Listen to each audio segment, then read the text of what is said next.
تم فکر مت کرو، میں ہر چیز کے لیے تیار ہوں۔ اس کے بعد سعادت خاتون اپنے بیٹے سے کہتی ہے، میرے بیٹے ہمیں تم پر یقین ہے اور تم جیسے بہادر کے ماتحت 10,000 گھڑ سوار ہیں، بس ہمارے لیے یہی کافی ہے، اور ہم عثمان کی میز پر ضرور جائیں گے اور اس کی آنکھوں میں دیکھیں گے کہ آخرکار اس کی آنکھوں میں ہمارے لیے دشمنی ہے یا دوستی۔ اس کے بعد یعقوب اپنے بیٹے سے کہتے ہیں، اگر عثمان نے کوئی ایسی ویسی حرکت کرنے کی کوشش کی تو تم 10,000 سپاہیوں کے ساتھ ینی شہر پر حملہ کر دینا۔ جس کے جواب میں محمد بے کہتے ہیں، بابا جان آپ بے فکر ہو جائیں، ان کا آپ پر چلایا ہوا تیر میں کبھی نہیں بھول سکتا۔ اگر اس بار بھی انہوں نے کوئی ایسی ویسی حرکت کرنے کی کوشش کی تو میں 10,000 گھڑ سواروں کے ساتھ عثمان کے ینی شہر کو تباہ و برباد کر دوں گا، اور اس کے ساتھ ساتھ تمام لوگ ینی شہر کی طرف روانہ ہو جاتے ہیں۔ ناظرین، منظر تبدیل کر کے ہمیں ینی شہر کا منظر دکھایا جاتا ہے جہاں عثمان اور ملعون خاتون موجود ہوتی ہیں۔ عثمان صاحب ملعون خاتون سے کہتے ہیں، مجھے اور ارحان کو گھات میں پھنسانے والوں نے علاؤالدین کو بھی گھات میں پھنسا لیا ہے۔ جس کے جواب میں ملعون خاتون عثمان بے سے کہتی ہیں کہ میں اور انتظار نہیں کر سکتی، علاؤالدین بے کب واپس آئیں گے؟ جس کے جواب میں عثمان صاحب ملعون خاتون سے کہتے ہیں کہ ملعون تم نے بالکل فکر نہیں کرنی، میرا بیٹا علاؤالدین بہت بہادر ہے، وہ ہر قسم کے خطروں سے واقف ہوگا اور اسے معلوم ہوگا کہ اسے کیا کرنا ہے۔ اگر وہ علاؤالدین بے پر حملہ بھی کر دیتے ہیں تو علاؤالدین اپنے تیز دماغ کے ساتھ کوئی نہ کوئی حل ضرور نکالے گا۔ اسی کے ساتھ عثمان صاحب ملعون خاتون سے کہتے ہیں کہ یہ وہ دشمن نہیں ہے جس سے ہم لڑ رہے ہیں، یہاں تو ہم اپنے آپ سے مقابلہ کر رہے ہیں۔ ملعون خاتون، لیکن یہ تو صرف ایک شروعات ہے، میں چاہتا ہوں کہ سب کچھ ٹھیک ہو جائے، اور اس بات کو یقینی بناؤ ملعون خاتون کہ ہمارے پاس وہ سب کچھ ہونا چاہیے جو ہمیں چاہیے۔ جس کے جواب میں ملعون خاتون عثمان صاحب سے کہتی ہیں کہ شربت اور کھانا تو بالکل تیار ہے، لیکن آپ کا مطلب کچھ اور ہی ہے، اور وہ میں سمجھ رہی ہوں، آپ فکر نہ کریں، انشاءاللہ ہم سرائے میں بھی تدبیر اختیار کریں گے۔ اس کے ساتھ عثمان صاحب ملعون خاتون سے کہتے ہیں کہ آج کوہنور ریمونوس کو لے آئے گا اور سب کچھ ہمارے سامنے واضح ہو جائے گا کہ کون ہمارا دشمن ہے اور کون ہمارا دوست۔ ناظرین، اس کے بعد منظر تبدیل کر کے ہمیں یونس ایمرے کو دکھایا جاتا ہے جو کہ ایک جنگل میں جڑی بوٹیوں سے ایک دوائی تیار کر رہے ہوتے ہیں، اور وہ کچھ جڑی بوٹیوں کو ابلتے ہوئے پانی میں ڈال دیتے ہیں، اور اس کے ساتھ یونس ایمرے کہتے ہیں کہ تم صرف سوکھی ہوئی جڑی بوٹیاں ہی نہیں، بلکہ جب تمہیں میں نے گرم پانی میں ڈالا تو تمہارے اندر چھپی ہوئی شفا اس پانی میں چلی گئی۔ ناظرین، اس کے ساتھ ہم دیکھتے ہیں کہ بالا خاتون اپنی خادماؤں اور سپاہیوں کے ساتھ اسی راستے سے گزر رہی تھی جہاں پر یونس ایمرے وہی دوائی تیار کر رہے تھے۔ اس کے ساتھ یونس ایمرے کہتے ہیں، یہ دوائی اس کے لیے تیار کی جا رہی ہے جو اس کی تلاش میں بھٹک رہا ہے۔ ناظرین، جب بالا خاتون اپنی خادماؤں اور سپاہیوں کے ساتھ یونس ایمرے کے قریب آتی ہے تو یونس ایمرے بالا خاتون سے کہتا ہے، آئیں بالا خاتون آئیں، آج آپ اس فقیر کی میز پر تھوڑا سا رزق کھا لے۔ جس کے جواب میں بالا خاتون کہتی ہے کہ ہم دعوت سے انکار نہیں کرتے درویش آفندی، لیکن آپ مجھے یہ بتائیں کہ آپ میرا نام کیسے جانتے ہیں؟ جس کے جواب میں یونس ایمرے کہتے ہیں کہ شیخ ادب علی کی بیٹی بالا خاتون کو کون نہیں جانتا۔ جس کے بعد بالا خاتون یونس ایمرے کے پاس بیٹھ جاتی ہیں اور یونس ایمرے وہی دوائی بالا خاتون کو پیش کرتے ہیں، اور بالا خاتون دوائی پیتے ہوئے کہتی ہیں کہ درویش، شاید آپ مجھے کچھ جڑی بوٹیوں کا شربت پلا رہے ہیں، لیکن میں اس بیماری کے ساتھ جینے کی عادی ہو چکی ہوں،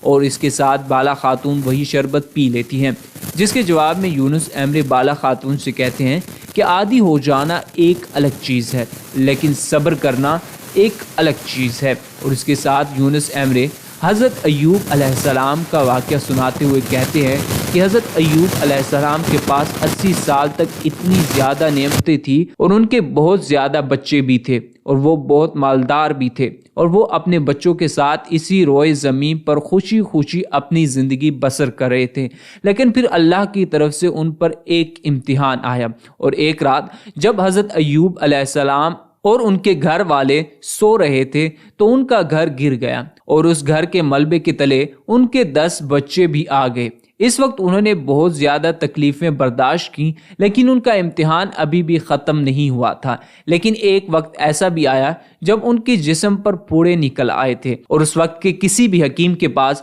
حضرت ایوب علیہ السلام کے ان پھوڑوں کا علاج نہیں تھا۔ اور ایسے ہی دن گزرتے گئے اور حضرت ایوب علیہ السلام کا پورا جسم زخموں سے بھر گیا، اور کہا جاتا ہے کہ جب حضرت ایوب علیہ السلام نے اس بیماری میں اپنے 18 سال گزار دیے تو تمام حکیم بے بس ہو چکے تھے، ان کا پورا جسم زخموں سے بھر چکا تھا۔ ایک دن حضرت ایوب علیہ السلام کی بیوی ان کے پاس آئی اور کہا کہ اے ایوب علیہ السلام، اپنے رب سے دعا کریں، اللہ تعالی ہمیں ان مصیبتوں سے نجات دے دے۔ حضرت ایوب علیہ السلام نے اپنی بیوی کی طرف دیکھا اور کہا کہ میرے رب نے مجھے 80 سال تک اتنی نعمتوں سے نوازا، بھلا میں کیسے اپنے رب سے شکایت کروں؟ مجھے ایسے ہی اور 80 سال ان مصیبتوں میں رہنے دو، پھر میں تمہاری بات پر غور کروں گا۔ حضرت ایوب علیہ السلام نے اپنی بیوی کی طرف دیکھا اور کہا کہ میرے رب نے مجھے 80 سال اتنی نعمتوں سے نوازا، بھلا میں کیسے اپنے رب سے شکایت کروں؟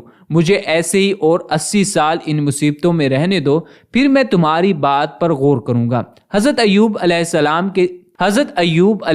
اللہ کے نبی تھے اور ان کے اصحاب بھی تھے، لیکن شیطان نے اس مصیبت کا فائدہ اٹھاتے ہوئے ان کے اصحاب کے دل میں حضرت ایوب علیہ السلام کے خلاف نفرتیں پیدا کرنا شروع کر دی۔ حضرت ایوب علیہ السلام کے اصحاب کہنے لگے، یہ کیسا نبی ہے جو اپنا علاج بھی نہیں کر سکتا، آخرکار معجزے کیوں نہیں ہو رہے؟ اور اسی طرح حضرت ایوب علیہ السلام کو ایک ایک کر کے تمام اصحاب چھوڑنے لگ گئے، لیکن حضرت ایوب علیہ السلام نے پھر بھی اپنے رب سے شکایت نہیں کی اور سال گزرتے گئے۔ ایک وقت ایسا بھی آیا کہ حضرت ایوب علیہ السلام کے زخموں پر کیڑے آ گئے اور یہ بیماری ان کی زبان سے لے کر ان کی دل تک پہنچ گئی۔ حضرت ایوب علیہ السلام اس کے بعد خوف میں آ گئے اور کہنے لگے کہ اگر یہ کیڑے میری زبان اور دل کو کھا گئے تو میں کیسے نماز ادا کروں گا؟ اور اسی کے ساتھ حضرت ایوب علیہ السلام اللہ تعالی سے دعا کرنے لگے، اور اللہ تعالیٰ نے حضرت ایوب علیہ السلام کی اس صبر کا بدلہ ان کو شفا میں دیا،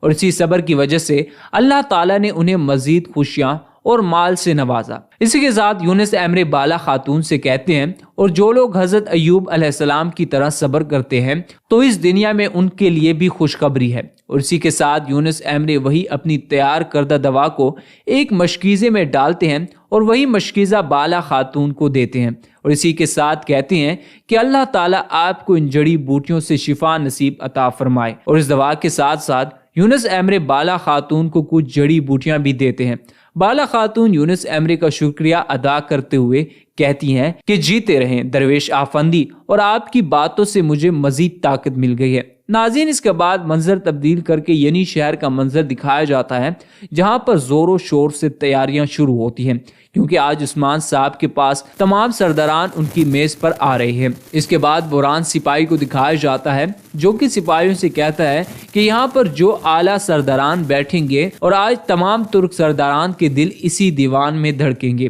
اور امید ہے کہ تمام سرداران اس ینی شہر کو اپنا وطن محسوس کریں۔ اس کے ساتھ بوران الپ کہتا ہے کہ تمام سرداران کو متحد کرنے والا عثمان صاحب ہے، اور آج یہ تمام سرداران دیکھ لیں گے۔ اور بوران سپاہی تمام سپاہیوں سے کہتا ہے کہ تیاریاں جلدی سے ختم کرو، تمام سرداران آنے والے ہیں، اگر کچھ بھی غلطی ہوئی تو اس کے آپ ذمہ وار ہوں گے۔ اس کے بعد منظر تبدیل کر کے فاطمہ خاتون کو ینی شہر کے باہر دکھایا جاتا ہے، جو کہ تیاریاں کر رہی ہوتی ہے، اور اسی کے ساتھ وہیں پر ہیلوفیرا بھی آ جاتی ہے اور فاطمہ خاتون سے کہتی ہے کہ اتنی تیاریاں کیوں ہو رہی ہیں، کون سے مہمان آنے والے ہیں؟ جس کے جواب میں فاطمہ خاتون کہتی ہیں، مہمان تو آنے والے ہیں، لیکن فی الحال آپ اپنے کمرے میں جائیں، میں آپ کے پاس کپڑے بھجواتی ہوں۔ جس کے جواب میں ہیلوفیرا فاطمہ خاتون سے کہتی ہیں کہ کوئی ضرورت نہیں فاطمہ خاتون، آپ مجھے صرف یہ بتائیں کہ کون سے مہمان آ رہے ہیں۔ جس کے جواب میں فاطمہ خاتون ہیلوفیرا سے کہتی ہے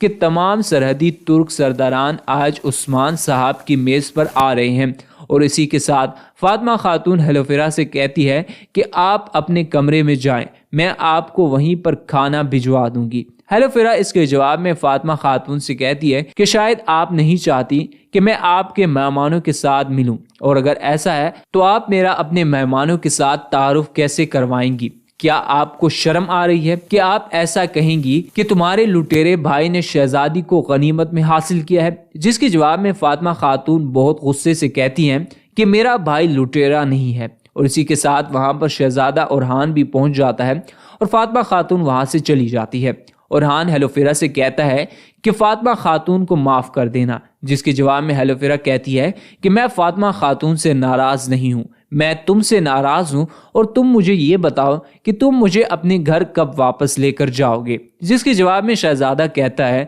کہ تم فکر نہ کرو، بہت جلد میں تمہیں تمہارے گھر واپس بھیج دوں گا، بلکہ میں خود ہی تمہیں تمہارے گھر لے جاؤں گا، لیکن اب تمہیں صبر کرنا ہوگا کیونکہ یہ ہم پر مشکل وقت ہے۔ اس کے بعد ہیلوفیرا کہتی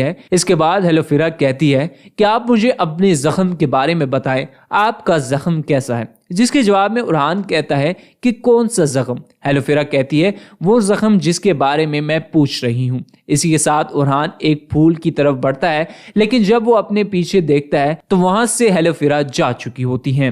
ناظرین، امید ہے کہ آج کی ہماری یہ ویڈیو آپ کو پسند آئی ہوگی۔ اگر آج کی ویڈیو آپ کو پسند آئی ہے تو ہمارے چینل کو ضرور سبسکرائب کریں اور ساتھ ہی لگے بیل کے آئیکن پر ضرور کلک کریں تاکہ مزید ایسی تاریخی ویڈیوز کی اپڈیٹس کا نوٹیفیکیشن آپ تک بر وقت پہنچ سکے۔ اس بندہ ناچیز کو دیجیے اجازت، ملتے ہیں ایک نئی ویڈیو کے ساتھ، تب تک کے لیے اللہ حافظ۔ ناظرین، ہمیشہ کی طرح جس طرح کہ ہم آپ کے لیے ایک ایسی کہانی لاتے ہیں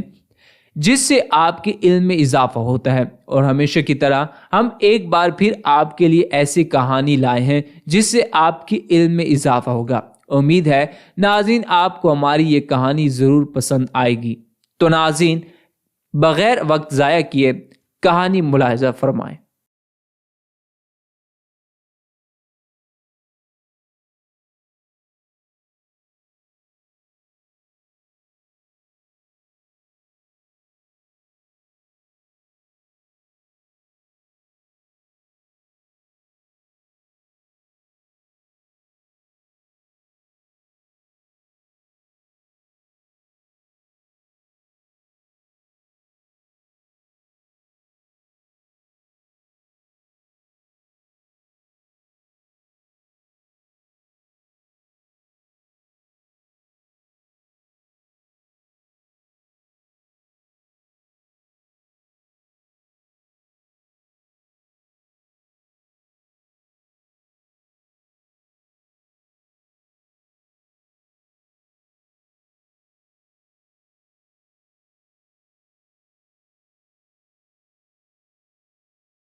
السلام علیکم ناظرین، ناظرین، آج کی اس ویڈیو میں ہم آپ کو ترکی کی 5 مشہور ترین سیریز کے بارے میں بتائیں گے جنہیں دیکھ کر آپ کے ایمان تازہ ہونے کے ساتھ ساتھ آپ کو فل انٹرٹینمنٹ بھی ملے گی۔ ناظرین، اگر ترکی کی تاریخی سیریزوں کی بات کریں تو بچے، بوڑھے، جوان، ہر کسی کے ذہن میں ارطغرل غازی سیریز کا نام آتا ہے، جس نے کم وقت میں ہی اتنی مقبولیت حاصل کی کہ دنیا کے تمام ممالک میں اس سیریز کو کئی زبانوں کی ڈبنگ کے ساتھ دیکھا گیا ہے، اور یہ سیریز دنیا کی وہ واحد سیریز بن چکی ہے جسے اتنی زبانوں میں ڈب کر کے دکھایا گیا ہے۔ اور آج کی اس ویڈیو میں ہم آپ کو جن 5 ترکی کی تاریخی سیریزوں کے بارے میں بتانے والے ہیں، امید ہے کہ ان کے نام سن کر آپ ان تاریخی سیریزوں کو ضرور دیکھنا پسند کریں گے۔ آغاز کرتا ہوں اللہ کے نام سے جس نے ہمارے دلوں کو ایمان کے نور سے منور کیا اور حضرت محمد مصطفیٰ صلی اللہ علیہ وآلہ وسلم کا امتی بنایا۔ ویڈیو شروع کرنے سے پہلے تمام پیارے ناظرین سے گزارش ہے کہ ایک مرتبہ حضرت محمد مصطفیٰ صلی اللہ علیہ وآلہ وسلم پر درود مبارکہ پڑھ لیجئے۔ ناظرین، بغیر آپ کا وقت ضائع کیے ہم آپ کو بتاتے چلیں کہ 5ویں نمبر پر ترکی کی مشہور ترین سیریز یونس ایمرے ہے، اور اس سیریز کے ڈائریکٹر بوزداغ صاحب ہیں۔ یہ 13ویں صدی کے شاعر یونس ایمرے کی زندگی پر مبنی ہے جس نے اناطولیہ کی ثقافت کو بہت متاثر کیا۔ یہ ڈرامہ صوفیزم کی ترجمانی کرتا ہے اور آج تک کی بہترین سیریزوں میں سے اس ڈرامے کو بھی شامل کیا جاتا ہے۔ اگر آپ اس ڈرامے کو اردو ڈبنگ کے ساتھ دیکھنا چاہتے ہیں تو آپ کو یہ ڈرامہ پی ٹی وی پر اردو ڈبنگ کے ساتھ مل جائے گا۔ ناظرین، اگر چوتھے نمبر کی بات کریں تو یہ زیادتی ہوگی کہ ہم مہندرمان جلال الدین جیسی تاریخی سیریز کا نام نہ لیں، اور اس تاریخی سیریز کو خوارزمی سلطنت کے آخری حکمران جلال الدین کے دور پر بنایا گیا ہے، جنہوں نے اپنے دور حکمرانی میں منگولوں کو دھول چٹائی۔ اس سیریز کے 2 سیزن ہیں، لیکن یہ سیریز آپ کو اردو ڈبنگ میں کسی بھی چینل پر دیکھنے کو نہیں مل سکتی، لیکن ہاں ناظرین، آپ اسے اردو سب ٹائٹل کے ساتھ مختلف ویب سائٹس پر دیکھ سکتے ہیں، اور اس ڈرامے کے بھی ڈائریکٹر بوزداغ صاحب ہیں۔ ناظرین، تیسرے نمبر پر ہم نے دی گریٹ سلجوق جیسے ڈرامے کو رکھا ہے، آپ اسے نظام عالم بھی کہہ سکتے ہیں۔ یہ سیریز سلجوق سلطنت کے سلطان ملک شاہ اول اور ان کے بیٹے سنجار پر مبنی ہے، اور اس سیریز میں اس قدر سسپینس اور ایکشن سینز دکھائے گئے ہیں جنہیں دیکھ کر آپ اس سیریز ہی میں گم ہو جائیں گے۔ ناظرین، اس سیریز کے 2 سیزن ہیں، اور ان 2 سیزن کے بعد ترکی ٹیلی ویژن نے سلطان الپ ارسلان پر بھی ایک سیریز بنائی ہے،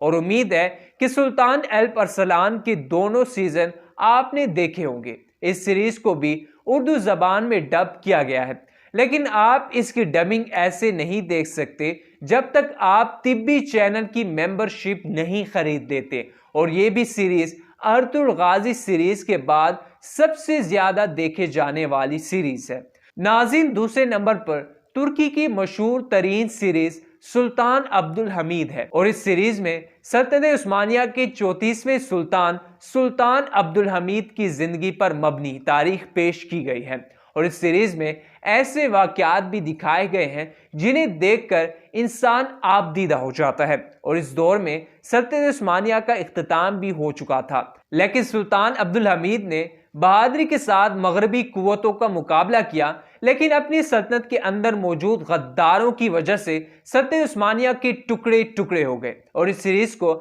آپ اردو ڈبنگ کے ساتھ اسی چینل پر دیکھ سکتے ہیں جس چینل پر آپ Ertugrul Ghazi series Urdu dubbing کے ساتھ چلائی گئی تھی۔ ناظرین، اگر ترکی کی نمبر 1 سیریز کے بارے میں بات کریں تو آپ کے دل و دماغ میں 2 سیریز کے نام گردش کر رہے ہوں گے، اور وہ میں آپ کو بتاتا چلوں کہ ارطغرل غازی سیریز اور عثمان غازی سیریز، اور آپ یہ سوچ رہے ہوں گے کہ ان دونوں سیریزوں میں سے کون سی سیریز ترکی کی نمبر 1 سیریز ہے۔ تو پیارے ناظرین، میں آپ کو بتاتا چلوں کہ دونوں سیریز ہی ترکی کی نمبر 1 سیریزیں ہیں، اور آج کے دن تک ان دونوں سیریزوں کو پوری دنیا میں سب سے زیادہ دیکھا جا رہا ہے۔ لیکن ناظرین، ترکی کی نمبر 1 ایک اور سیریز بھی آ چکی ہے جسے آپ سلطان صلاح الدین ایوبی رحمۃ اللہ علیہ کی سیریز کے طور پر جانتے ہیں، ناظرین، ارطغرل غازی سیریز دنیا کی نمبر 1 سیریز ہے، جس کے بعد ان کے بیٹے عثمان غازی کی تاریخ پر سیریز بنائی گئی۔ ویسے بھی ارطغرل غازی سیریز کے اتنے زیادہ چاہنے والے تھے کہ عثمان غازی کی تاریخ پر سیریز بنائی گئی، تو ارطغرل غازی سیریز کے بعد لوگوں نے عثمان غازی کی سیریز کو سب سے زیادہ پسند کیا۔ پیارے ناظرین، امید ہے کہ آج کی ہماری یہ ویڈیو آپ کو پسند آئی ہوگی۔ اگر آج کی یہ ویڈیو آپ کو پسند آئی ہے تو ہمارے چینل مسلم وائس کو ضرور سبسکرائب کریں اور ساتھ ہی لگے بیل کے آئیکن پر ضرور کلک کریں تاکہ مزید ایسی تاریخی ویڈیوز کی اپڈیٹس کا نوٹیفیکیشن آپ تک بر وقت پہنچ سکے۔ اس بندہ ناچیز کو دیجیے اجازت، ملتے ہیں ایک نئی ویڈیو کے ساتھ، تب تک کے لیے اللہ حافظ۔